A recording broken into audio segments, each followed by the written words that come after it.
Bonjour Bruxelles, l'invité de 8h15. BX1. Voilà, un tout petit peu d'avance ce matin, parce qu'il est 8h13. Bonjour Jean Spinette. Bonjour. Bourgmestre de Saint-Gilles, ouf, ça y est ?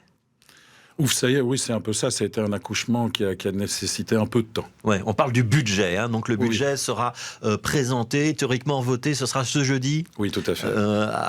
Au conseil communal. Il y aura un léger boni, ce sera le retour à l'équilibre ?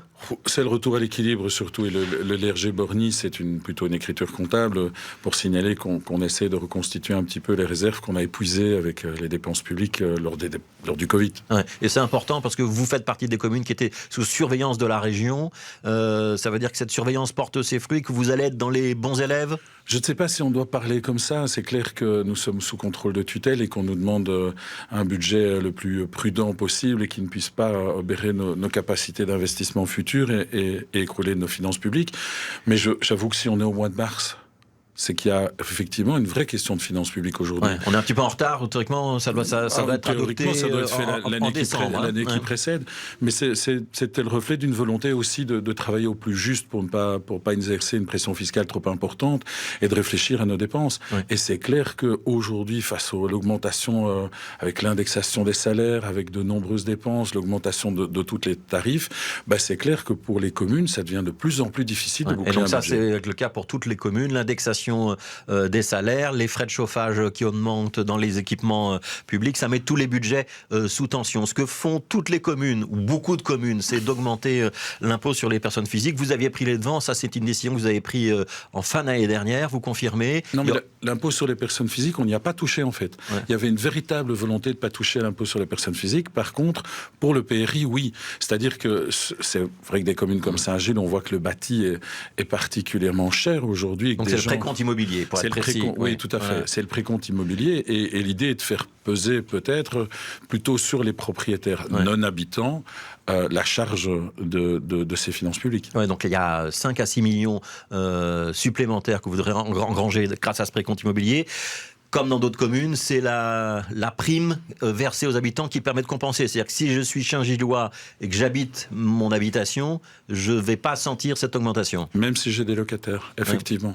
Ouais. Ouais. Par contre, si j'habite ailleurs et que je suis un gros propriétaire et que j'ai plusieurs habitations dans Saint-Gilles, là, je vais la sentir passer. Effectivement, parce on se rend compte là que quelque part, des propriétaires profitent du travail qui est fait sur Saint-Gilles, de rénovation, de dispensation de services. Et quelque part, c'est l'idée de les faire contribuer. Alors, comment est-ce qu'on équilibre un budget ? Il y a donc cette augmentation du précompte immobilier. Il y aura des recettes en hausse pour les taxes de stationnement ? Les taxes de stationnement, nous avions pris déjà cette décision l'année passée de nous aligner sur la politique régionale. Et donc, c'est clairement relativement lourd pour ceux qui viennent se stationner sur Saint-Gilles et qui ne sont pas habitants. Ceux qui disposent d'une carte de riverain, rien ne changera. Et donc ça augmentera fin mai. Du mois de mai, tout à fait. Le 23 mai, pour être très précis. Taxes sur les terrasses, taxes sur l'Horeca, vous allez en engranger plus que pendant les années Covid ? Non, il y a une légère augmentation, mais c'est clair qu'on va stabiliser la politique qui est menée d'utiliser des places de stationnement pour mettre des terrasses plus qualitatives dans certains endroits. Et c'est vrai que pour ce qui fait la réputation de Saint-Gilles, son Horeca, c'est vrai que c'est une opportunité supplémentaire et qui aujourd'hui fera l'objet d'une perception. Ouais, les endroits auxquels vous pensez, on pense systématiquement au parvis quand on évoque Saint-Gilles. C'est à ça qu'il faut penser ou il y a d'autres quartiers ? Non, pas du tout. Non, on parle justement de voiries où les trottoirs sont plus étroits et les places de parking utilement occupées avec un mobilier de qualité peut justement élargir les trottoirs et permettre une activité plus sympathique. Ouais. Vous y tenez à cette Horeca à Saint-Gilles ? Ça fait partie de l'image de la commune. Hein ? Il n'y a qu'à voir mon profil d'athlète pour comprendre qu'effectivement je soutiens l'Horeca par tout moyen nécessaire et c'est vrai que ce qui fait l'attractivité mais qui est aussi un vecteur d'emploi. On l'oublie souvent, ce sont de nombreux emplois faiblement qualifiés qui sont bien utiles pour de nombreux Saint-Gillois. Alors, je voudrais qu'on parle du co-living. Vous allez taxer ce co-living ? C'est un phénomène qui est apparu et qui se développe très fort. Il y a une étude qui est sortie récemment et nous étions très attentifs à la question parce que de nombreux de nos concitoyens nous appellent au secours. Parce qu'on voit naître des modifications du bâti. Enfin, il n'y a pas de demande de changement d'urbanisme. Et ces gens transforment des maisons en habitations collectives, parfois avec de très nombreuses personnes, des salles des fêtes, des activités récréatives qui sont juste invivables pour les voisins. Ouais, donc, on va expliquer. Le co-living, ce sont des maisons ou des appartements qui sont divisés en chambres, souvent avec un prix relatif relativement élevés, parfois des services comme le Wi-Fi, l'abonnement Netflix, parfois le nettoyage, parfois même le café pour le petit déjeuner. Ça existe. On a le phénomène très fort à Bruxelles, au centre-ville. Ça existe aussi à Saint-Gilles. Il y en a 50 sur le territoire de Saint-Gilles qui ont été dénombrés et ça pose des vrais problèmes dans les îlots Saint-Gillois verts où on a des fêtes à peu près permanentes. Ce sont plutôt des jeunes qui choisissent ce système d'hébergement. Hein. Oui, c'est une nouvelle catégorie de population qui manifestement travaille en télétravail et se balade à travers l'Europe, passe de capitale en capitale, de ville en ville et effectivement a une vie fort sympathique et fort jeune. Ouais, mais ça veut dire qu'ils trouvent Saint-Gilles fort sympathique aussi. Ah ça oui, tout à fait, mais les voisins Saint-Gillois un peu moins. Ouais. Comment vous allez les taxer ?